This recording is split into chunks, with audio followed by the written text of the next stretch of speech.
তোমরা তো অনেক খেয়েছো আলু পোস্ত, কিন্তু এইভাবে আলু পোস্ত বানিয়ে দেখো, গরম ভাত দিয়ে খেতে এত ভালো লাগে। প্রথমে আমি কড়াতে সর্ষের তেল দিয়ে দিলাম কালো জিরে, তার মধ্যে দিয়ে দিলাম কাঁচা লঙ্কা আর আলুগুলো সমস্তটা দিয়ে একবার নাড়াচাড়া করে নিলাম। এবারে তার মধ্যে দিয়ে দিলাম হলুদ গুঁড়ো, আমি কিন্তু লবণটা পরে দেব। হলুদটা দিয়ে নাড়াচাড়া করে নিলাম ভালো করে, তারপরে একটা ঢাকা দিয়ে ঢেকে দিলাম খানিকক্ষণ মতন। এটাতে কিন্তু খুব সামান্য তেল লাগে, বেশি তেল ইউজই করবেন না। আর তারপরে এটাকে যেই নাড়াচাড়া করে নিলাম, তারপরে দেখছি যে ভাজা ভাজা হয়ে গেছে।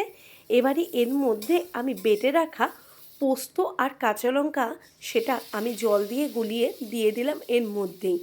আর দিয়ে নিয়ে আবারও নাড়াচাড়া করে নিচ্ছি। দেখো, একটু শুকনো শুকনো মতন হয়ে গেছে। শুকনো শুকনো রাখলে কিন্তু টেস্ট থাকে না, তাই আমি সামান্য পরিমাণ জল দিয়ে আবারও নাড়াচাড়া করে নিচ্ছি। আর দিয়ে দিলাম এর মধ্যে সামান্য পরিমাণ গুড়, কেননা একটু মিষ্টি না হলে কিন্তু আলু পোস্ত ভালো লাগে না।